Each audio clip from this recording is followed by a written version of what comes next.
Good morning. Appreciate you tuning in today. Hope you had a good weekend. Come on with us to the book of Genesis. We're going to talk about Isaac today. The original intention of these character studies on Monday and Tuesday, it was meant to be more of a brief overview.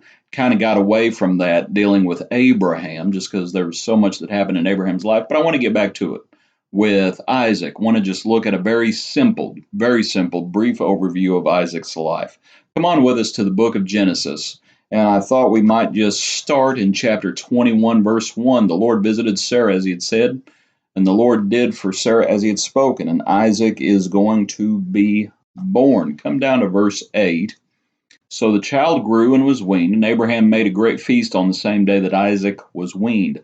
And Sarah saw the son of Hagar the Egyptian, whom she had borne to Abraham, scoffing. And this is the account of Hagar and Ishmael being sent away. But all of that happens because Ishmael was scoffing, was ridiculing, and it's no surprise when you really think about it why. As far as Ishmael probably and Hagar saw themselves as they were there first. They came first, not to say that Hagar was Sarah's predecessor, but Ishmael came first. So it's not hard to figure out what Ishmael was scoffing about. But let's make this point about Isaac and as an application for us. Isaac had enemies. He had enemies very early on, and it was not Isaac's fault. You might think about accountability with Abraham and Sarah as it was their idea about Hagar, but regardless, from the very get-go, Isaac was different. And because Isaac was different, others mocked him. Others scoffed at him because of the promise that he had and because of the promise that he enjoyed. You might think about that idea. He did have enemies. But also he was taught who came first. Back to the book of Genesis, later on in the account in chapter 22. And chapter 22 is the sacrifice as they go to Mount Moriah. Verse 1, it came to pass after these things that God tested Abraham and said to him, Abraham, and he said, Here I am. Then he said, Take now your son, your only son Isaac, whom you love, and go to the land of Moriah and offer him there as a burnt offering on one of the mountains of which I shall tell you. I understand that whole account is about the testing of Abraham's faith. But you might think about that one of the lessons Isaac learned from that is he was taught from a very early age who came first, and it was not him. He was taught that God came first. And we could just dwell on that and really just meditate on it. But that is one of the lessons that he learned from that encounter. He figured out real quick, in his father's eyes, God came first. Obeying God came first.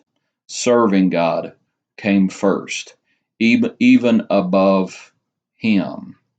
So there's a lesson there, and there's an application for us. Yes, he had enemies, but he was taught who came first.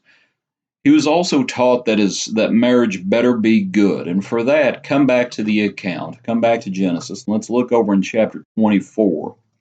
One of the accounts that we mentioned in our study of Abraham in chapter 24, down at verse 1, Abraham's old, Sarah has passed away at this point, and Abraham calls his servant and says, verse 3, I will make you swear by the Lord. Right, verse 4, but you shall go to my country and to my family and take a wife for my son Isaac. And it's the same point that we made with Abraham. Marriage can make you or break you. Abraham understood that. I think he really understood it. So he understood his son needed a good wife, a godly wife. Marriages can make us or break us. We better be very, very, very careful about who we marry because it is for life till death do we part. So It better be good, it better be godly. And Isaac was taught that, and Abraham understood that. You better be able to bury the hatchet as well. I want you to come back as Abraham ages. Of course, eventually he passes away. And in chapter 25, as he passes away, down at verse 8, then Abraham breathed his last and died in a good old age, an old man full of years, and was gathered to his people. And his sons Isaac and Ishmael buried him in the cave, there before Mamre in the field of Ephron, the cave that Abraham had purchased, I believe. But I wanted you to see that Isaac and Ishmael came back together. Do you think that required them to bury the hatchet? You know, sometimes family will stay away from funerals, they'll stay away from other events because of things that have happened in times past. Do you think, and perhaps this goes more towards Ishmael than Isaac, but I think you can include Isaac as well, that they came together. The differences that they had, they came together as their father had passed, and they were able to bury the hatchet. Pardon me phrasing it like that. But you might consider it that shows the character of both individuals, I would suggest. I also want to mention that Isaac made some of the same mistakes that his father had. Back in the account, a little bit later in chapter 26. Chapter 26 is the account of Isaac and Abimelech. Verse 6, Isaac dwelt in Gerar, however you pronounce that, and the men of the place asked about his wife. And he said, "She is my sister." For he was afraid to say, "She is my wife," because he thought, lest the men of this place kill me for Rebekah, because she is beautiful to behold. Does that sound familiar? You know, sometimes when we're growing up and we think we're not going to be like our parents, and boys think, well, I'm not going to be like my dad, and daughters think, I'm not going to be like my mom, especially in their teenage years, as it is. Well, what usually happens is the apple doesn't usually fall too far from the tree. And certainly Isaac had a good father in Abraham. But you see Isaac making the same mistake that Abraham did, is what you see.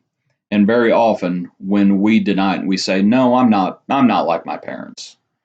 Very often what happens as we look back, we realize, yes, we are. That very often we make the same mistakes that they did. And not to say that that's right or anything, but that's just what usually happens. But that's just a little bit about Isaac. We're going to go on next week, probably talk about either Jacob or Esau, and of course we'll mention Isaac in that account as well. But just a little bit about Isaac, just to get us thinking a little bit about his life. I hope you have a good day today. Appreciate you tuning in again, and I hope you tune in tomorrow for another study from God's Word. Thanks for being with us today.